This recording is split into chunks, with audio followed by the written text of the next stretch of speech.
जय हिंद दर्शकों, मैं हूं जितेंद्र दीक्षित स्टोरीज में आपका स्वागत है। दर्शकों, 90 के दशक में महाराष्ट्र में एक राज्यपाल हुआ करते थे, पीसी अलेक्जेंडर। उन्होंने एक बहुत ही बेहतरीन किताब लिखी थी, पेरिल्स ऑफ डेमोक्रेसी। उस किताब में उन्होंने एक टिप्पणी की थी कि राजनीतिक पार्टियों के गठबंधन ज्यादा नहीं टिकते। भले ही किसी अवसर को देखते हुए कुछ राजनीतिक दल एक साथ आ जाएं, गठबंधन कर लें, सरकार बना लें, लेकिन कालांतर में वक्त के साथ इनके बीच आपसी मनमुटाव शुरू होना तय है और फिर एक वक्त के बाद यह मनमुटाव इतना बढ़ जाता है कि गठबंधन टूट जाते हैं। महाराष्ट्र के मौजूदा राजनीतिक परिदृश्य में भी कुछ ऐसा ही होता नजर आ रहा है। महाराष्ट्र में इस वक्त दो गठबंधन हैं और इन दोनों ही गठबंधनों में लोकसभा चुनाव के नतीजे आने के बाद जबरदस्त घमासान मचा हुआ है और दोनों ही गठबंधनों से ऐसे संकेत मिल रहे हैं कि इनके जो घटक दल हैं वो एक दूसरे से नाराज हैं और कभी भी ये गठबंधन टूट सकते हैं। महाराष्ट्र के दोनों गठबंधन, जो दो बड़े राष्ट्रीय गठबंधन हैं, उनके छोटे रूप हैं। राष्ट्रीय स्तर पर जो एनडीए है उसे महाराष्ट्र में महायुति कहते हैं, जिसमें कि बीजेपी सबसे बड़ी पार्टी है, एकनाथ शिंदे वाली शिवसेना है और अजीत पवार वाली एनसीपी है। जो इंडिया अलायंस है उसका छोटा स्वरूप महाराष्ट्र में है महाविकास आघाड़ी, जिसमें कांग्रेस पार्टी है, उद्धव ठाकरे वाली शिवसेना है और शरद पवार वाली एनसीपी है। तो इन दोनों ही गठबंधनों में इस वक्त कुछ ऐसी हलचलें हो रही हैं जिससे यह पता चलता है कि आने वाले दिनों में राज्य के सियासी समीकरण काफी बदलने वाले हैं, उनमें बड़ा फेरबदल होने वाला है और यह फेरबदल विधानसभा चुनाव के पहले हो सकता है। अब से 3.5-4 महीने बाद ही महाराष्ट्र में विधानसभा के चुनाव होने हैं और लोकसभा चुनाव नतीजे आने के बाद ना केवल ये दोनों ही गठबंधन उन नतीजों का विश्लेषण कर रही हैं, बल्कि विधानसभा चुनाव के लिए अपनी रणनीतियां भी तैयार कर रही हैं और अभी से ही चर्चा होने लग गई है सीटों के बंटवारे को लेकर। और यही वो विषय है जिसकी वजह से इन दोनों गठबंधनों में घटक दल आपस में लड़ रहे हैं, एक दूसरे के साथ खींचतान कर रहे हैं। तो सबसे पहले बात करते हैं महायुति की। हमने देखा कि किस तरह से लोकसभा के चुनाव में महायुति का प्रदर्शन बेहद खराब रहा और जो महायुति मिशन 45+ का नारा देकर चुनावी मैदान में उतरी थी उसकी काफी भद पिट गई और महायुति को 17 से ज्यादा सीटें हासिल नहीं हो पाई। बीजेपी को मात्र 9 लोकसभा की सीटों पर जीत हासिल हुई, एकनाथ शिंदे वाली शिवसेना को 7 सीटों पर और 1 सीट अजीत पवार वाली एनसीपी को मिली। तो इतना बुरा परफॉर्मेंस रहा। अब इसके बाद में जब प्रधानमंत्री नरेंद्र मोदी ने अपना मंत्रिमंडल तैयार किया तो उसमें घटक दलों को जो मंत्री पद दिए गए उसको लेकर भी विवाद हो गया। शिवसेना को सिर्फ 1 मंत्री पद दिया गया, वो भी कैबिनेट मंत्री का पद नहीं दिया गया, राज्य मंत्री का। इसकी वजह से एकनाथ शिंदे वाली शिवसेना नाराज हो गई, हालांकि पद तो स्वीकार कर लिया। उसी तरह से अजीत पवार वाली एनसीपी को भी 1 राज्य मंत्री का पद दिया गया। अजीत पवार की एनसीपी ने तय किया कि वो सरकार में शामिल ही नहीं होंगे। उनका कहना था कि यह गलत है। आखिर राज्य मंत्री का पद क्यों दिया जा रहा है?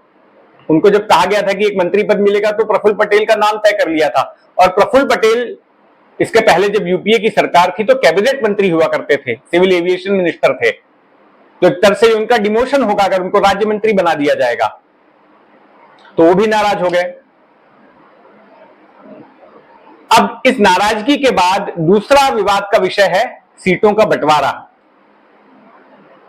विधानसभा चुनाव को लेकर इन तीनों ही पार्टियों के बीच सीटों का बंटवारा होना है और इसमें छगन भुजबल, जो कि अजीत पवार वाली एनसीपी के नेता हैं, उन्होंने एक बड़ा बयान दे दिया। उन्होंने कहा कि हम कम से कम 80 से 90 सीटों पर चुनाव लड़ेंगे, तब जाकर कहीं हम उम्मीद कर सकते हैं कि हमें 50 तक सीटों पर जीत हासिल होगी। तो 288 विधानसभा की जो सीटें हैं उनमें से 80 से 90 ये एक बहुत बड़ा आंकड़ा है, और अकेले एनसीपी दावा ठोक रही है कि 80 से 90 सीटें हमें चाहिए, जबकि बीजेपी जो कि पिछले चुनाव में करीब 150 के आसपास सीटें लड़ी थी जब अविभाजित शिवसेना के साथ में उसका गठबंधन था, तो वो क्या इतनी सीटें एनसीपी को देगी? एकनाथ शिंदे वाली शिवसेना है, उसको भी एडजस्ट करना है, और वो भी 100 से ज्यादा सीटों की मांग करने वाली है। तो कैसे होगा सीटों का बंटवारा? इसको लेकर बड़ा तनाव चल रहा है। तनाव इस बात को लेकर भी चल रहा है कि आरएसएस ने महाराष्ट्र में हार का ठीकरा एनसीपी पर फोड़ा है, महायुति की हार का ठीकरा। ऑर्गेनाइजर पत्रिका में एक बयान छपा कि अजीत पवार को साथ लेकर बीजेपी ने अपने ब्रांड को नुकसान पहुंचाया। इस पर छगन भुजबल ने ही उत्तर दिया और कहा कि अच्छा, महाराष्ट्र में अगर एनसीपी की वजह से महायुति को नुकसान पहुंचा, एनडीए को नुकसान पहुंचा, तो उत्तर प्रदेश में किसकी वजह से पहुंचा? वहां पर भी तो आप पिट गए। तो छगन भुजबल के ऐसे बयान ने और जो ऑर्गेनाइजर में छपा उसकी वजह से भी महायुति के भीतर माहौल खराब हो चुका है। लेकिन ऐसा नहीं है कि माहौल सिर्फ महायुति में ही खराब हुआ हो, माहौल महाविकास आघाड़ी में भी खराब हुआ है, और यहां पर भी मसला सीटों के बंटवारे को लेकर ही है। यहां झगड़े की शुरुआत हुई राज्य कांग्रेस के प्रमुख नाना पटोले के बयान से। दरअसल 2019 में जब लोकसभा चुनाव हुए थे तो कांग्रेस राज्य में सिर्फ एक ही सीट हासिल कर पाई थी, और वो एक सांसद भी पिछले साल स्वर्ग सिधार गए। ऐसे में कांग्रेस महाराष्ट्र में 0 सीटों वाली पार्टी हो गई थी। लेकिन हाल के लोकसभा चुनाव में तो कांग्रेस ने एक तरह से चमत्कार ही कर दिया। सबसे बड़ी पार्टी बन गई कांग्रेस 13 सीटें जीतकर। इसके अलावा जो कांग्रेस से एक बागी नेता, जो कि जिसने निर्दलीय चुनाव लड़ा था क्योंकि वो सीट उद्धव ठाकरे वाली शिवसेना के पास चली गई थी, उसने भी कांग्रेस की एसोसिएट सदस्यता ले ली है। तो इस तरह से कांग्रेस के पास अब महाराष्ट्र में 14 सीटें हो गई हैं। उद्धव ठाकरे के पास दूसरे नंबर पर 9 और तीसरे नंबर पर शरद पवार के पास 8 सीटें। तो कांग्रेस के नेता इस वक्त महाराष्ट्र में आत्मविश्वास से भरे हुए हैं, आक्रामक हैं, और ऐसे में नाना पटोले ये बयान देते हैं कि हम तो इस गठबंधन के बड़े भाई हैं, बिग ब्रदर। अब तक शिवसेना ही ऐसे गठबंधन में, चाहे वो बीजेपी के साथ में गठबंधन हो या महाविकास आघाड़ी में, अपने आप को बिग ब्रदर बताते आई है, बड़ा भाई बताते आई है। लेकिन यहां पर तो बिग ब्रदर होने का दावा कांग्रेस ने ठोक दिया है, और इससे यह पता चलता है कि कांग्रेस विधानसभा चुनाव में ज्यादा से ज्यादा सीटों की मांग करेगी, और कांग्रेस के अंदर खाने से पता चल रहा है कि वो लगभग सभी सीटों पर अकेले चुनाव लड़ने की भी तैयारी कर रहे हैं। तो वहीं दूसरी तरफ उद्धव ठाकरे ने हाल ही में अपने पार्टी के कार्यकर्ताओं की, नेताओं की एक बैठक ली, और उसमें उद्धव ठाकरे ने भी कह दिया कि सभी सीटों पर अकेले चुनाव लड़ने के लिए तैयार रहो। तो इसका क्या मतलब निकाला जाए? उधर कांग्रेस ज्यादा से ज्यादा सीटों पर चुनाव लड़ने की बात कर रही है, जहां पर उद्धव ठाकरे कह रहे हैं कि सभी सीटों पर अकेले चुनाव लड़ने के लिए तैयारी करो। यही पता चलता है कि महाविकास आघाड़ी में भी सब कुछ ठीक ठाक नहीं चल रहा। लेकिन क्या ये दोनों गठबंधन टूट जाएंगे?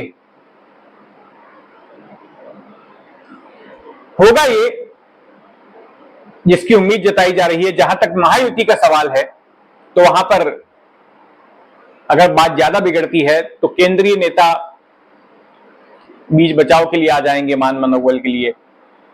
अमित शाह और मोदी खुद उसमें दखल देंगे। हो सकता है कि स्थिति को संभाला जाए। वहीं दूसरी तरफ महाविकास आघाड़ी में प्रमुख भूमिका शरद पवार की रहेगी कि इस अलायंस को इंटैक्ट रखा जाए।